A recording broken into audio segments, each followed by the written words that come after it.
Natuldukan na ang misteryo. Tukoy na ang babaeng staff ng isang senador na nag-joint session daw sa loob mismo ng Senado. Alamin kung sino siya sa agenda report ni Dexter Ganibe ng Abante. Anyway, bago tayo tuloy-tuloy dyan mga pre, no?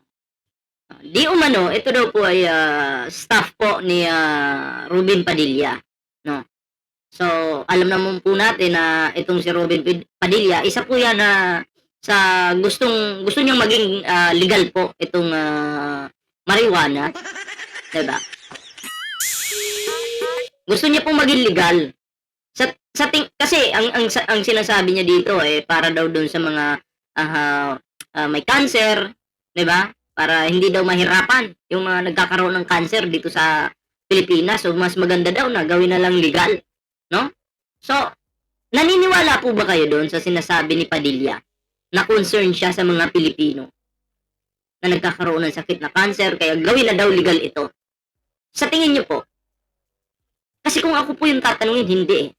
Feeling ko lang naman, gusto lang ni Padilla maligal ito para mag-benefits din yung kanyang katawan. Ito yung opinion ko lang. Diba? Opinion ko lang naman. Kasi kung titingnan nyo po sa West Philippine Sea versus Filipino, yung mga Chinese doon sa West Philippine Sea versus Filipino, ang mas kinakampihan pa po ni Padilla, yung mga chikwa. Diba? Oo. Kaya, dinadahilan niya lang po, para sa akin, dinadahilan na lang ni Padilla na, hindi, para yung mga may cancer ngayon ng mga Pilipino, hindi na mahirapan. At least may gamot na, may marijuana, mag-legal yan, di ba? Sa tingin nyo? Di ba, parang makasarili itong Binoy na to. Di ba? Anyway, bago tayo magtuloy-tuloy sa ating reaction ngayon, ayan, kung bago pa lang dito sa ating YouTube channel, huwag kalimutang mag-like, share, subscribe, at syempre, may TikTok po tayo, Facebook, ayan sa lahat po ng naka-subscribe sa ating YouTube channel, maraming salamat. At syempre sa naka-follow po sa ating Facebook, TikTok, maraming salamat po.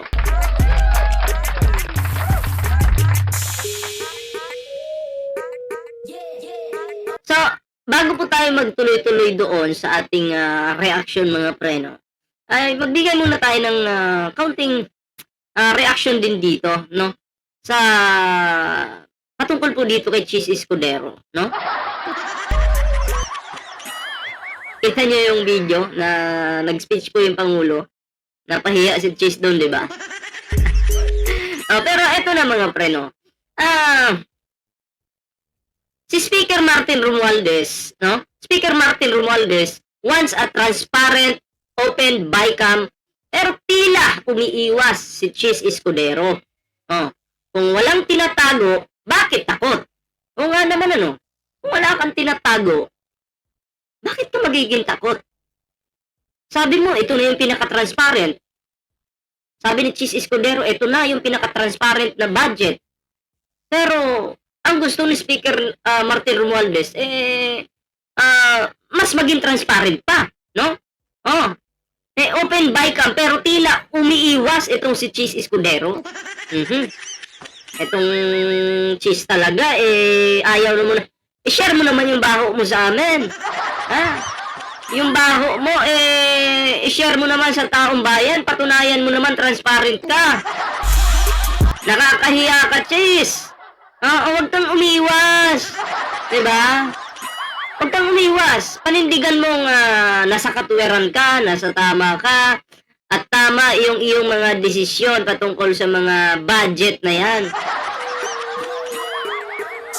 Ang nakakalungkot lang dito mga pre, lumalabas na naman po sa mainstream media na ang mga nakikinabang po dito, yung mga kampon po ni Digong.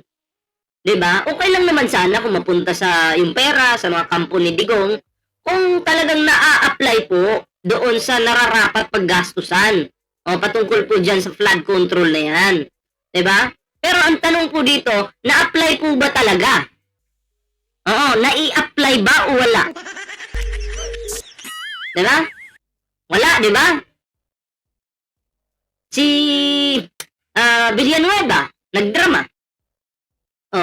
Anong nangyari sa kanyang nasasakupan? Palagi lutang sa baha, kaunting ulan lang, lutang na. Yung pala, may 12 billion siya. Oo. Para sa flood control yun. Ang tanong nga dito, nasaan na yung mga pera na yun? Kaya nyo ba lamunin yan? Yung mga pera na ganyan? Alam nyo, ang tao mamamatay din pero ewan ko lang, baka madala nyo sa langit yan. Grabe itong mga senador na to na mga nauulol na po. Nauulol na dahil sa pera. Yung pera, pansamantalang kaligayahan niya. Pansamantalang kaligayahan lang yan. Sa totoo lang. Pero ginagawa yung Diyos yung pera.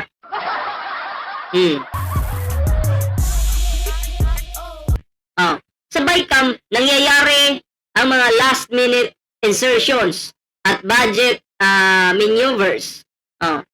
Baka ayaw lang niyang madiskubre kung saan dumadaloy ang bilyon or may plano muli mag-insert. Baka, syempre, no? Baka ayaw niya kasi baka malaman ng taong bayan kung itong mga pera na to, kanino ito napupunta, saan ina-apply, diba? Mamaya, ito'y ano lang ito'y bilang isang Pilipino, no? Malay mo sa bulsa. Hindi ko naman sinasabing ganun nga. Pero malay natin kasi umiiwas. Diba? Inamin niya na campaign donor niya at kaibigan niya ang isa sa nakakuha ng malaking flood control projects sa Bicol. Ang tanong, ilan pa kayang kaibigan niya ang donor ang nakakuha ng bilyones na kontrata? Isa pa lang yung inamin niya Diba? Hindi natin alam kasi ayaw ngang maging transparent. Mas maging transparent. Oo, sa mga Pilipino. Diba? Gusto niya, secret lang daw. Alam mo, Chis, wala na, Chis.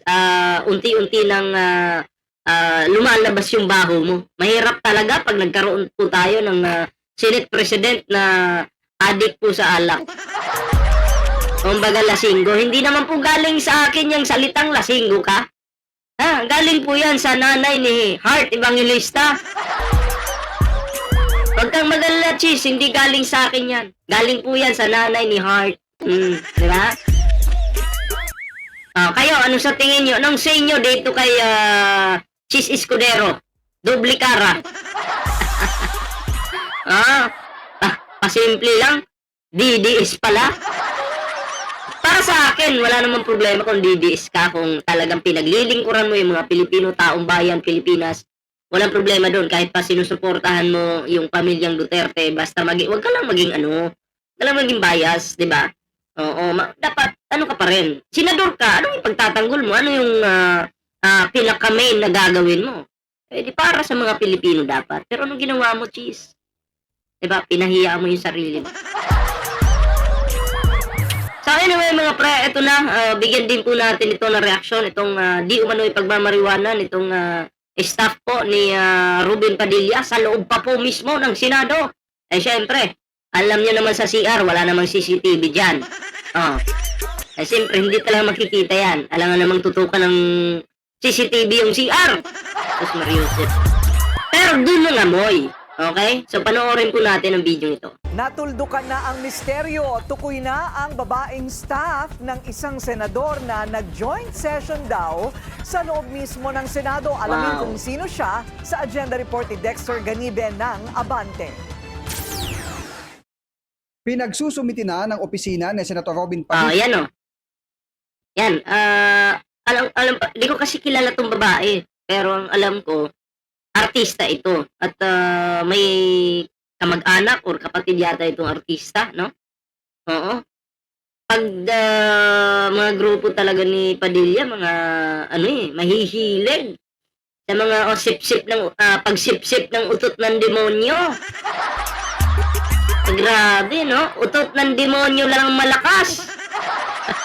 Si Nadia Montenegro ng kanyang komento kasunod ng incident report na tumutukoy sa kanya sa naunang report ng politiko na babaeng staff ng senador na nagtsutsongke sa loob ng Senate building. Sabi ni Attorney Rodolph Philip Jurado, Chief of Staff ni Senador Padilla, binigyan na nila ng 5 araw para magsumite ng kanyang panig. Ni-require natin to explain in writing. Kaya sa totoo, hindi ko, sabi ko nga doon sa empleyado, hindi ko alam kung ikaw ang minimension dito. But nonetheless, explain in writing kung ano masasabi mo rito.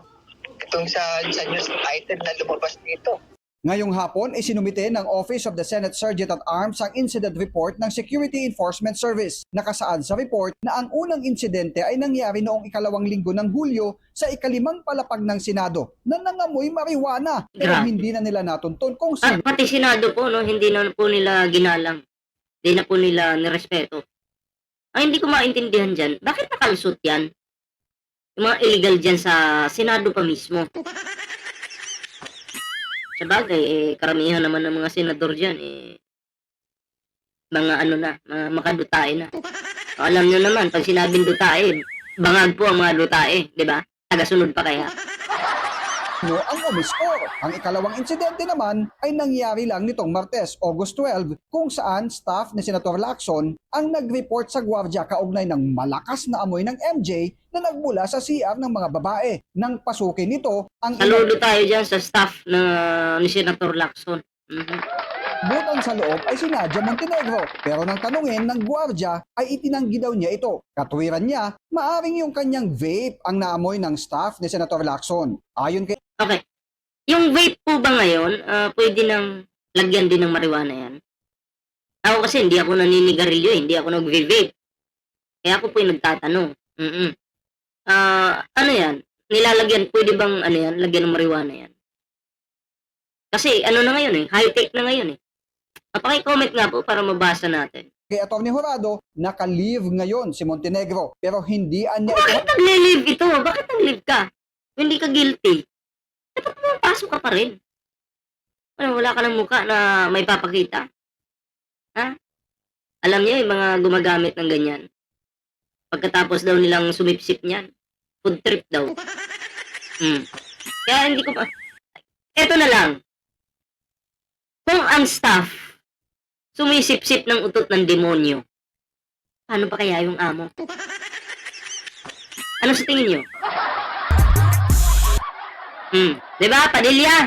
Alam niyo naman si Padilla, isinusulong na gawing legal po yung marijuana. Mamaya may video ako ipapakita sa inyo. Sinusulong niya para daw mag-benefits itong mga may cancer. Teka lang, Padilla. Wag nga kami, baka sarili mo. Baka. Wag mo nang gamitin yung may mga sakit. Na, kesyo may cancer ito, para hindi na daw mahirap. Hindi na mahirapan, at least damot daw yung marijuana. Wag kami. Hindi kami uto-uto tulad mo, ha? lang para makapag-comply siya sa 5 araw na palugit. Nagpaalala naman si Jurado sa mga kapwa staff ni Senator Padilla. Alam naman nila yung bawal at hindi, no? So, wala naman. Sinabi ko lang, napaka-ano to, mukhang tayo subject tayo ng mga ganitong klaseng news na hindi natin alam kung totoo. Hindi, you have to be very careful. Of course, hindi na kailangan sabihan dahil alam naman nila kung ano yung tama o hindi. Tiniyak naman ng OSAA ang regular na pagsasagawa ng random drug testing sa lahat ng empleyado ng Unahin po yan si Padilla, ipa-drug test yan. Ha? Dapat hindi random kung sino yung nakitaan. Pwede naman random din, okay? Pero kung sino yung nakitaan, halimbawa, staff ni Robin Padilla, napag-alaman na siya yung gumagamit, ay lahat po ng ano ni Padilla, ipa-drug test po lahat yan. Diba? Pati si Padilla, Robin Padilla, pa-drug test po yan. Sinong pupusta sa akin? Doon ako sa, papiliin ko na lang kayo. Ano kaya si Padilla?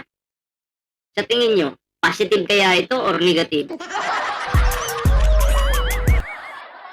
Pero, kung magsasalita si Robin Padilla dyan sa Senado, positive ng positive Di sa kanyang mga sinasabi na, yung mga pinagsasabi niya, di ba? Positive ng positive siya, parang good vibes lang. Sa kanyang mga banat sa kanyang mga banat diyan sa Senado or mga depensa niya, 'di ba? Positive po siya. Ay, ibig sabihin, okay lang po maging positive. Kahit ako, positibo ako ngayong araw na 'to. Masaya kasi positibo ako sa gusto kong mangyari sa buhay ko ngayong araw. Parang ganoon, 'di ba? Senado sa ilalim ng Comprehensive Dangerous Drugs Act of 2002 kasama sa pinagbabawal ang marijuana na may katumbas na parusa ang sino mang mahuhuling gumagamit o nagbibenta nito. Para sa agenda, Dexter Ganibe. Nako, pag napatunayan, kulong itong babae na to. At ito, hindi ko naman sinasabi gumagamit si Padilla. Paano po pag nagpositibo po si Padilla? Ano pong magiging aksyon ng ating gobyerno dyan? Kung lang kung hindi ko naman sinasabing positibo. Kung maging positibo po, edi kulong din. Kulong din? Diba? Kulong din ba? Kasi ang mga senador ngayon, makapangyarihan, diba? Kaya hindi basta-bastang nakukulong. Ito po, ako'y nagtatanong lang makukulong po ba? Kung halimbawa lang, Mr. Padilla, naging positibo sa utot ng demonyo. Ano po ba kulong? Comment nyo nga po kasi di naman ako gusto ko lang malaman yung mga proseso. Diba? Ito na. Panoorin po natin ang video ito mga pre. Yan. Maganda yung tanong. Doon sa how to dose medical cannabis, the doctor can answer that. Pero kung sa unang tanong, doon sa paano makikinabang ang ating mga kababayan na hihirap. Boss, kaya ko po ito tinutulak para po sa ating mga kababayan walang pangbayad sa mahal pag sila'y nagka-cancer.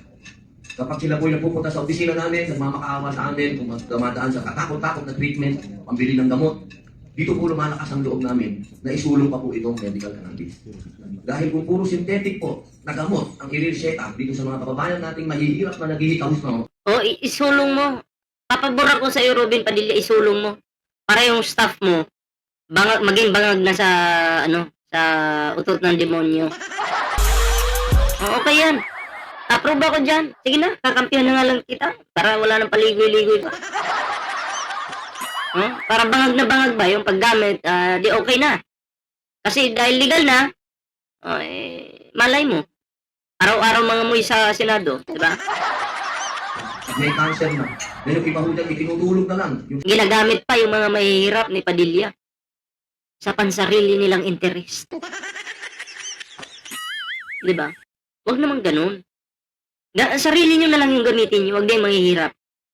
Huwag na, kasi ayan na naman tayo manggagamit na naman kayo. Nagagamit nyo na nga sa panahon ng eleksyon, sa mga gagawin yung gawin legal yung utot ng demonyo, gagamitin nyo pa rin. Tapos sa makikinabang lang naman yan, yung mga nandyan lang din sa mga matataas na posisyon, huwag na kami. Mahirap po pag gawing legal yan. Mahirap. Baka yung ating mga senador maging lutang na po palagi. Imbes gagawa ng batas na makakabuti sa ating bansa, wala na. Dahil lutang ka, hay na hay ka na, paano ka pa makakagawa ng batas? Di ba? Yung sakit, ito po yung solusyon. Ito po kasi, napakadali po nitong... Nagtataka lang ako kay Padilla, pag nandyan sa Senado, para siyang antukin. No? Para siyang antukin, mga pre. Bakit kaya? Pagduduin. Napakadali po nito. Kumaga, ito na po yung pinakamura. At ito na po yung pinaka-epektibo para sa ating mga kababayan. At pwede po i-subsidize ng gobyerno. Alam niyo po, una po akong na-expose dito sa medical cannabis sa Madrid. Doon po sa Madrid, yung Cancer Institute, nandoon sa harap, yung medical dispensary.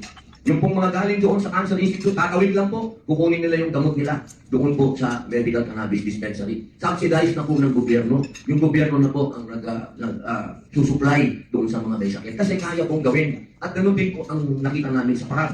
Ganun din po ang nakita namin sa Israel. Kasi halaman lang po ito. Wala na pong masyadong cheche-kuret. Papatugurin lang po yung halaman. At ito pong halaman ito, dadaan lang po sa mga makina para maging oil o maging tabletas o maging capsule. Ganun po yung kanyang ito po yung talagang pang mahirap nating kababayan. Ayun po, tungkol naman po sa dosage, My doctor, please. Parang may connect eh. May connect yung sinabi ni Padilla. Diba? Nahuli yung kanyang staff. Oh, nauna pala ito na gusto niyang gawing legal yung marijuana. Tapos, sumunod yung staff niya. Diba? Nahuli sa CR. Tapos ayon pa sa balita, yung mga ginagamit daw, baka na-flash na sa inidoro kaya wala nang inabutan. Pero siya lang yung nandun sa CR. At nangangamoy yung CR. Amoy utot ng demonyo. Diba? So kung kayo po yung tatanungin, si Padilla po ba ay positibo o hindi? Comment nga nyo para mabasa po natin. Pero masasabi ko dito kay Padilla, positibo po siya pagdating sa trabaho dyan sa Senado. Malaki po siyang positibo. Ay, naku po. Panoorin nyo. Idol ko yan eh. Positibo palagi. Diba?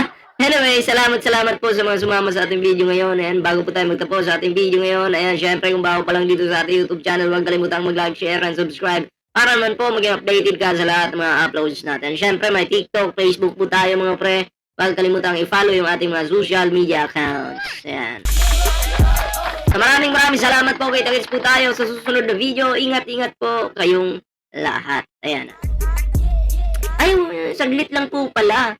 Nakalimutan ko mga pre. Wait lang. Eto pala. Imbis magpapaalam na ako, may naalala na naman ako mga pre. Oo, may naalala po ako. Ito papakita ko lang po sa inyo. Masingit ko lang. Yan. Ano pong napansin nyo sa larawang ito? Hindi naman tayo magtatagal, pero anong napansin nyo sa larawang ito? Ito po yung, pala ko nga kalok-alike ni Marcoleta ito eh, pero anak po pala talaga niya, no? Oo. Sa larawang ito, anong nakita nyo? Yan. Pareho sila ng buhok ng tatay nyo, which is okay naman, yung pormahan, diba? Oo, pero mapunta tayo sa larawan. Ano yung nakita nyo? Yung, eto po, relo na suot niya. Ayan o. Ayan, relo na suot niya. Magkano po ito? Anong pangalan ng relong to? Mga kolektor lang po ng relo yung nakakaalam nito. Patek Philippe, Selatrava, Perpetual. Calendar, Moon Face, White, Gold, Opalin, Silver, blah blah blah blah. Magkano po ito? Kulang-kulang 5 million. 5 million or in dollars po, $84,000. Okay. In Philippine money, 4,800,000.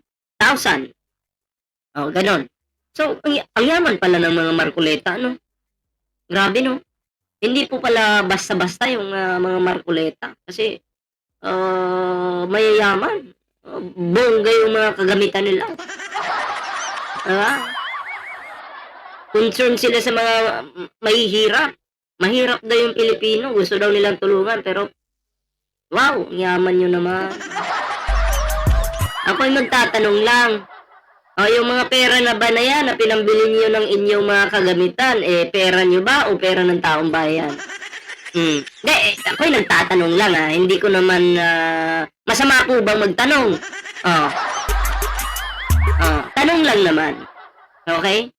Munti ko pang makalimutan, pero ako'y nagtatanong lang bilang isang Pilipino at bilang isang butante. Huwag niyo mamasamain, grabe naman kayo. So, yun lang. Sana masagot po yung tanong natin. Ganda ng relo. Ayun, salamat po. Yun. Kita-kits na po tayo sa susunod na video. Ingat-ingat po kayo lahat.